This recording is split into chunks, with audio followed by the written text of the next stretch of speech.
భారతదేశ మార్కెట్‌లోకి కొత్త electric bike Bajaj Chetak electric స్కూటర్స్‌ని అప్‌గ్రేడ్ చేశారు. ఇటువంటి లేటెస్ట్ అప్‌డేట్స్‌ని ఈరోజు మన ఈవీ కుర్రాడు లైవ్ ఛానెల్‌లో తెలుసుకుందాం. నమస్తే, నేను మీ కృష్ణ చైతన్య మండేలో.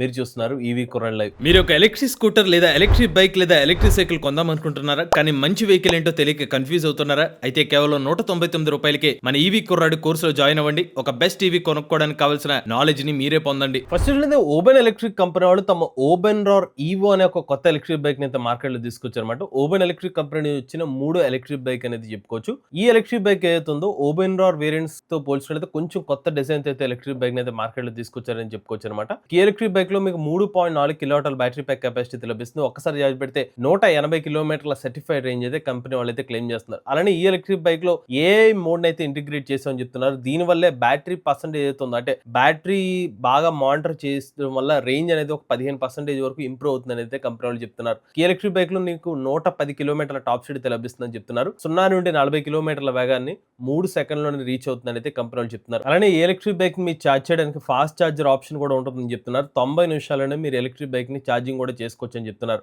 ఈ ఎలక్ట్రిక్ బైక్ యొక్క బ్యాటరీ మీద కంపెనీ వాళ్ళు 8 సంవత్సరాల పాటు వారంటీ అయితే అందిస్తామని చెప్తున్నారు అనమాట. సో వాస్తవానికి ఎలక్ట్రిక్ బైక్ ప్రైస్ వచ్చి రూ. 1,25,000 అని చెప్తున్నారు. ఇంట్రడక్టరీ ప్రైస్ కింద మొదటి 10,000 యూనిట్స్ ఎవరైతే ఎలక్ట్రిక్ బైక్ ని కొనుగోలు చేస్తారో వాళ్ళకి రూ. 1,00,000 ఎలక్ట్రిక్ బైక్ ని అయితే అందిస్తామని చెప్తున్నారు. ఈ ఎలక్ట్రిక్ బైక్ యొక్క డెలివరీస్ జూన్ 2026 సంవత్సరంలో అయితే ప్రారంభమవుతాయని కంపెనీ వాళ్ళు చెప్తున్నారు. ఈ నెక్స్ట్ టొయోటా కంపెనీ వాళ్ళు సుజుకి కంపెనీ వాళ్ళతో కలిపి హైడ్రోజన్ ఎలక్ట్రిక్ స్కూటర్ అయితే డెవలప్ చేస్తున్నాం అనేది చెప్తున్నారు అనమాట. తమ సుజుకి బర్గ్మెన్ ఎలక్ట్రిక్ స్కూటర్ అయితే నథింగ్ బట్ హైడ్రోజన్ ఈవీ కింద అయితే వీటిని అయితే డెవలప్ చేస్తామని చెప్తున్నారు. ఇందులో హైడ్రోజన్ క్యానిస్టర్స్ అయితే యూజ్ చేస్తామని చెప్తున్నారు. సో క్యాన్స్ రూపంలో ఉన్న, అంటే హైడ్రోజన్ సంబంధించిన ఇంధనాన్ని నింపే ట్యాంక్స్ ఏదైతే ఉంటాయి వాటిని కూడా ఈజీగా స్వాప్ చేసుకునే విధంగా ఈ టెక్నాలజీని అయితే రీప్లేస్ చేస్తామని చెప్తున్నారు అనమాట. ఈ టెక్నాలజీ కోసం టొయోటా మరియు సుజుకి కంపెనీ వాళ్ళు అయితే కలిసి వర్క్ చేస్తామని చెప్తున్నారు. అయితే ఈ హైడ్రోజన్ స్కూటర్ సంబంధించిన కంప్లీట్ డీటెయిల్స్ అయితే కంపెనీ వాళ్ళు ఇంకా రివీల్ చేయలేదు. ఇక నెక్స్ట్ మీద బజాజ్ కంపెనీ వాళ్ళు తమ C3501 ఎలక్ట్రిక్ స్కూటర్ లో కొత్త అప్గ్రేడ్ అయితే తీసుకొచ్చారన్నమాట. ఈ ఎలక్ట్రిక్ స్కూటర్ లో ఇక మీదట గూగుల్ మ్యాప్స్ నావిగేషన్ కూడా అయితే లభిస్తుందని చెప్తున్నారు. అంతేకాదు ఎలక్ట్రిక్ స్కూటర్ సంబంధించిన మోటార్ పవర్ ని అప్గ్రేడ్ చేశారు. సో మనటి వరకు 4.5 కిలోవాట్ల పీక్ పవర్ ఎలక్ట్రిక్ మోటార్ అయితే ఉంటే ఇప్పుడు దాన్ని కాస్త 4.8 కిలోవాట్ల పీక్ పవర్ అయితే పెంచినట్టు చెప్తున్నారు. అలానే దీని టాప్ స్పీడ్ కూడా మనటి వరకు 73 కిలోమీటర్ టాప్ స్పీడ్ ఉంటే దీన్ని కాస్త ఇప్పుడు 80 కిలోమీటర్ల టాప్ స్పీడ్ కి అయితే పెంచడం అయితే జరిగింది. అంతేకాదు ఎలక్ట్రిక్ స్కూటర్ మోడల్స్ లో మీకు ఓటీఏ అప్గ్రేడ్స్ కూడా అయితే తీసుకొచ్చారన్నమాట. బట్ మొన్నటితో పోల్చినట్లయితే ఎలక్ట్రిక్ స్కూటర్ యొక్క ప్రైస్ సుమారుగా రూ. 3,000 కూడా పెంచడం జరిగింది. సో దీనికి సంబంధించిన ఎడ్యుకేటెడ్ వీడియోని మన MS R Telugu channel upload చేయడం జరిగింది. ఒకసారి మీరు ఆ వీడియో అయితే చూడండి. ఇక నెక్స్ట్ అయితే ఏథర్ ఎనర్జీ కంపెనీ వాళ్ళు తమ EL01 ఎలక్ట్రిక్ స్కూటర్ ని టెస్టింగ్ చేస్తుంటే కదా కొన్ని ఇమేజెస్ అనేది లీక్ అవడం జరిగింది అనమాట. సో మనం ప్రీవియస్ గా కూడా న్యూస్ అప్డేట్స్ లో చెప్పడం జరిగింది. ఏథర్ కంపెనీ వాళ్ళు ఒక కొత్త బడ్జెట్ ఫ్రెండ్లీ ఎలక్ట్రిక్ స్కూటర్ అయితే డెవలప్ చేస్తున్నట్టుగా. సో అదే EL ప్లాట్ఫామ్ అనమాట. EL ప్లాట్ఫామ్ లో ఒక ప్రత్యేకత అంటే మాడ్యూల్ డిజైన్ అయితే ఉంటుందన్నమాట. కస్టమర్ తగ్గట్టుగా డిఫరెంట్ బ్యాటరీ ప్యాక్ వేరియంట్స్ కానివ్వండి, డిఫరెంట్ బాడీ స్టైల్ డిఫరెన్స్ ఏదైతే ఉంటాయో ఒకటే ప్లాట్ఫామ్ మీద చాలా ఈజీగా ఎలక్ట్రిక్ స్కూటర్ అయితే బిల్డ్ చేయొచ్చు. ముఖ్యంగా కంపెనీ వాళ్ళు ఎలక్ట్రిక్ స్కూటర్ బిల్డ్ చేయడం చాలా ఈజీ అయితే అవుతుంది అనమాట. సో అలాంటి ఒక మాడ్యూల్ డిజైన్ తో బడ్జెట్ ఫ్రెండ్లీగా ఏథర్ ఎనర్జీ కంపెనీ వాళ్ళు అయితే ఎలక్ట్రిక్ స్కూటర్ అయితే డెవలప్ చేస్తున్నారు. దానికి సంబంధించిన టెస్టింగ్ చేస్తుండగా కొన్ని ఇమేజ్ అనేది లీక్ అయినాయి అనమాట. దీన్ని బట్టి మనకు అర్థమవుతుంది అంటే ఏథర్ ఎనర్జీ కంపెనీ వాళ్ళు త్వరలోనే EL01 ఎలక్ట్రిక్ స్కూటర్ మార్కెట్ తీసుకురాబోతున్నారని చెప్పి. ఇక నెక్స్ట్ అయితే ల్యాండ్ రోవర్ కంపెనీ వాళ్ళు ఫ్రీలాండర్ 8 అనే ఒక ఎలక్ట్రిక్ కార్ అయితే రివీల్ చేశారు. ఈ ఎలక్ట్రిక్ కార్ యొక్క ప్రత్యేకత ఏంటంటే ఇది ఏకంగా 350 కిలోవాట్ల DC ఫాస్ట్ ఛార్జర్ ద్వారా కూడా ఛార్జ్ అయితే అవుతుంది అనమాట. అంటే ఫాస్ట్ ఛార్జింగ్ అయితే బాగా సపోర్ట్ చేస్తుంది చెప్తున్నారు. కేవలం ఒక 15-20 మినిట్స్ లోనే ఈ ఎలక్ట్రిక్ కార్ ని 80% వరకు కూడా ఛార్జ్ చేసుకోవచ్చు అని చెప్తున్నారు. బట్ ల్యాండ్ రోవర్ కంపెనీ వాళ్ళు ఈ రోజు వరకు కూడా ఎలక్ట్రిక్ కార్ సంబంధించిన కంప్లీట్ స్పెసిఫికేషన్ డీటెయిల్స్ అయితే ఇంకా రివీల్ చేయలేదు. ఇక నెక్స్ట్ అయితే తెలంగాణలోని మెదక్ జిల్లా ధర్మసాగర్ ప్రాంతంలో ఒక ఎలక్ట్రిక్ స్కూటర్ కాలిపోవడం జరిగింది. అసలు విషయం ఏంటంటే ఒక ఎలక్ట్రిక్ స్కూటర్ ని ఛార్జింగ్ పెట్టి ఆ కుటుంబ సభ్యులు ఒక పెళ్లికి అయితే వెళ్లారన్నమాట.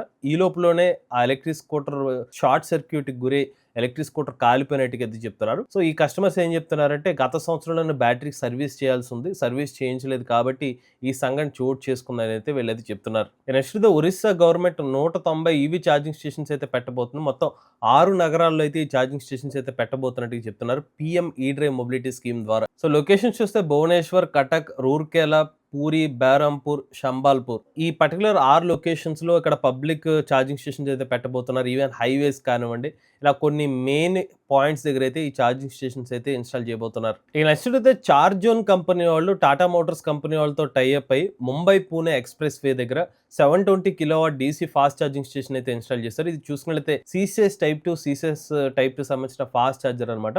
ఇది ఒక 360 కిలోవాట్ వరకు మాక్సిమం బూస్ట్ మోడ్ అయితే ఛార్జింగ్ అయితే అవుతుంది అనేది చెప్తున్నారు. లేదనుకుంటే మల్టిపుల్ గా ఎట్ ఏ టైం ఒక 10 ఎలక్ట్రిక్ కార్లు కూడా ఛార్జింగ్ అయితే చేసుకోవచ్చు అనేది ఈ కంపెనీ వాళ్ళు అయితే చెప్తున్నారు. ఇక నెక్స్ట్ అయితే కియా కంపెనీ వాళ్ళు 1380 electric car Kia EV6 electric కార్లు అయితే రీకాల్ చేశారన్నమాట. ఎందుకు కారణం ఏంటంటే కనుక ICCU అంటే ఇంటిగ్రేటెడ్ ఛార్జింగ్ కంట్రోల్ యూనిట్ అయితే ఒక సమస్య అయితే ఉన్నట్టుగా చెప్తున్నారు. సో ఇది ఏం చేస్తుందంటే ఆక్సిలరీ బ్యాటరీకి అయితే పవర్ సప్లై అయితే చేస్తుంది. ఈ కంట్రోల్ యూనిట్ లో ఒక సమస్య ఉండడం వల్ల లైట్స్ కానివ్వండి ఇతర ఎలక్ట్రికల్ సంబంధించిన డివైస్ అయితే ఉంటాయో సరిగ్గా పనిచేయవు అనమాట. సో ఈ ఇష్యూని గమనించిన కియా కంపెనీ వాళ్ళు ఈ 1380 ఎలక్ట్రిక్ కార్స్ ఏదైతే ఇప్పటి వరకు భారతదేశంలో సేల్ చేశారు వాటిని రీకాల్ చేసి ఫ్రీగా అయితే రిపేర్ చేసి పంపిస్తామని చెప్తున్నారు. ఇక నెక్స్ట్ చూస్తున్నది Volkswagen ID Polo electric car అయితే మార్కెట్ లోకి అయితే రివీల్ చేశారు. ఈ ఎలక్ట్రిక్ కార్ లో ఒకసారి ఛార్జ్ పెడితే 454 కిలోమీటర్ల వరకు రేంజ్ అయితే అందిస్తామని చెప్తున్నారు. ఈ కార్ లో మల్టిపుల్ బ్యాటరీ ప్యాక్ వేరియంట్స్ అయితే ఉన్నాయి. 37 కిలోవాట్ అవర్లు 52 కిలోవాట్ అవర్ల కెపాసిటీతో టాప్ వేరియంట్ కి వచ్చి 454 కిలోమీటర్ రేంజ్ అయితే లభిస్తుంది అనమాట.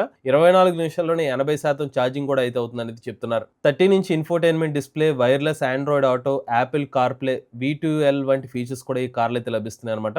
అలానే 441 లీటర్ల బూట్ స్పేస్ కూడా లభిస్తుంది. బట్ ఇండియాలో ఈ ఎలక్ట్రిక్ కార్ రావడానికి కొంచెం టైం పట్టే అవకాశం అయితే ఉంటుంది. ఇక నెక్స్ట్ అయితే ఆస్ట్రేలియాలో EV ట్యాక్స్ అయితే వ్యతిరేకించడం జరిగింది అనమాట. అసలు విషయం ఏంటంటే ఆస్ట్రేలియాలో ఎలక్ట్రిక్ వాహనాలపై ఒక సరికొత్త ట్యాక్స్ తీసుకురావాలని చెప్పి ప్రభుత్వం అయితే ప్లాన్ చేస్తుంది. ఇదేంటంటే ఒక ఎలక్ట్రిక్ వాహనం ఎన్ని కిలోమీటర్స్ ట్రావెల్ చేస్తున్నారు ఆ కిలోమీటర్స్ ట్రావెల్ చేసిన దాన్ని బట్టి ఒక ట్యాక్స్ అయితే విధించాలని చెప్పి ప్రభుత్వం యొక్క ప్రపోజల్ చేసింది. బట్ దీన్ని కాస్త EV సంబంధించిన కమ్యూనిటీ వాళ్ళైతే వ్యతిరేకించడం జరిగిందనమాట. ఎందుకంటే EV అడాప్షన్కి ఎలాంటి ట్యాక్సెస్ ఏదైతే వేస్తారో దీనివల్ల అడాప్షన్ తగ్గిపోయే అవకాశం ఉంటుంది. కాబట్టి దీన్ని ప్రోత్సహించకండి, EVs మీద ఎటువంటి ట్యాక్సెస్ అయితే వేయకండి అని చెప్పి EV కమ్యూనిటీ ప్రభుత్వానికి అయితే మొరపెట్టుకోవడం జరిగింది. ఈ నెక్స్ట్ అయితే సాఫ్టెక్ ఇండియా EV ఇన్ఫ్రా వాళ్ళు ఒక సింగిల్ విండో అప్రోచ్ అయితే తీసుకొచ్చారు. హైవేస్ మీద ఛార్జింగ్ స్టేషన్ ఇన్ఫ్రాస్ట్రక్చర్ పెడదాం అనుకునే వాళ్ళు. సో హైవేస్ మీద ఎవరైతే ఛార్జింగ్ స్టేషన్స్ కానివ్వండి ఛార్జింగ్ స్టేషన్స్ కావాల్సిన ఎమ్యూనిటీస్ లాంటివి ఏమైనా ఏర్పాటు చేద్దాం అనుకుంటే వాళ్ళ కోసం ఒక సింగిల్ విండో అప్రోచ్ అయితే తీసుకొచ్చారన్నమాట. ఈ ప్రాసెస్ అంతా కూడా చాలా ఈజీగా డిజిటల్ వేలో ఏర్పాటు చేయడం కోసం స్టార్టింగ్ రిజిస్ట్రేషన్ నుంచి ఎగ్జిక్యూషన్ వరకు అంతా కూడా డిజిటల్గా అయితే చేసుకోవచ్చు అనేది చెప్తున్నారన్నమాట. సో చాలా ఫాస్ట్గా బిజినెస్ స్టార్ట్ చేద్దాం అనుకునే వాళ్ళకైతే ఈ సరికొత్త అప్రోచ్ అయితే ఉపయోగపడుతుందని చెప్పి ఈ కంపెనీ వాళ్ళు చెప్తున్నారు. నెక్స్ట్ అయితే స్విట్జర్లాండ్ పోలీసులు ఒక నిర్ణయం అయితే తీసుకున్నారన్నమాట. స్విట్జర్లాండ్ వాస్తవానికి ఒక ఎలక్ట్రిక్ స్కూటర్ టాప్ సైడ్ వచ్చి 45 కిలోమీటర్ల వరకు మాత్రం అయితే ఉండాలి. అంతకన్నా ఎక్కువ వెళ్తే కనుక దాన్ని అయితే సీజ్ చేస్తారు. అలాంటిది ఒక కస్టమర్ ఏం చేశారంటే 127 కిలోమీటర్ టాప్ స్పీడ్లో ఒక ఎలక్ట్రిక్ స్కూటర్తో అక్కడైతే స్కూటర్ని అయితే రైడ్ చేయడంతో పోలీసులు అయితే పట్టుకున్నారు. పట్టుకుని ఆ స్కూటర్ని సీజ్ చేయడమే కాదు ఆ పర్టికులర్ నడిపిన వ్యక్తికి హెవీ పెనాల్టీని కూడా విధించడం జరిగింది. ముఖ్యంగా సేఫ్టీ కోసం కొన్ని సెర్టైన్ పారామీటర్స్ అనేవి ఎక్కడైతే విధించడం జరిగింది అనమాట. వాటిని ఎవరైనా అతిక్రమిస్తే మాత్రం భారీ ఫైన్లు అయితే వేస్తూ ఉంటారు. ఇక నెక్స్ట్ అయితే BYD కంపెనీ వాళ్ళు ఒక రికార్డ్ని అయితే నమోదు చేశామని చెప్తున్నారు. BYD ఆటో షోలో BYD సంబంధించిన డేటాంగ్ అనే ఒక ఎలక్ట్రిక్ కార్ అయితే రివీల్ చేశారు. ఇది ఒక 7 సీటర్ ఎలక్ట్రిక్ SUV కార్ అనమాట. ఈ ఎలక్ట్రిక్ కార్ లో ఏకంగా 950 కిలోమీటర్ల IDC రేంజ్ అయితే క్లెయిమ్ చేస్తున్నారు. ఇందులో BYD సంబంధించిన బ్లేడ్ బ్యాటరీ ప్యాక్స్ అయితే యూస్ చేస్తున్నారు. అంతేకాదు ఇందులో ఫ్లాష్ ఛార్జింగ్ కూడా సపోర్ట్ చేస్తున్నారు అనమాట. అల్ట్రా ఫాస్ట్ ఛార్జింగ్ 5 నిమిషాల్లోనే ఎలక్ట్రిక్ కార్ అయితే ఛార్జింగ్ కూడా చేసుకోవచ్చు అని చెప్తున్నారు. భారతదేశంలో ఈ ఎలక్ట్రిక్ కార్ సంబంధించిన ప్రైస్ కరెన్సీ రూపంలో కన్వర్ట్ చేసుకుని సుమారుగా 30 లక్షల రూపాయల వరకు అయితే ఉంటుంది. ఈ ప్రైస్ కి చాలా భారీ ఫీచర్స్ ఇచ్చేసరికి ఈ ఎలక్ట్రిక్ కార్ యొక్క ప్రీ బుకింగ్స్ 24 గంటల్లోనే 30,000కు పైగా ప్రీ బుకింగ్స్ వచ్చినట్టుగా BYD కంపెనీలు చెప్తున్నారు. ఇక నెక్స్ట్ భారతదేశానికి చెందిన TCO మ్యానుఫ్యాక్చరింగ్ కంపెనీ వాళ్ళు EV పవర్ ట్రైన్ మరియు బ్యాటరీ మేనేజ్మెంట్ సిస్టమ్స్ గురించి 2 పేటెంట్స్ అయితే ఫైల్ చేశారన్నమాట. సో భారతదేశంలోనే EV వెహికల్స్ కావాల్సిన ఇన్ఫ్రాస్ట్రక్చర్ వీళ్ళు సొంతంగా అయితే బిల్డ్ చేస్తున్నట్టుగా అయితే చెప్తున్నారు. ఇవి లేటెస్ట్ అప్డేట్స్ అండి. ఇటువంటి లేటెస్ట్ రివ్యూ కోసం EV కొర లైవ్ ఛానల్ సబ్స్క్రైబ్ చేసుకోండి. చాది నేచర్ డ్రైవ్ ఫ్యూచర్.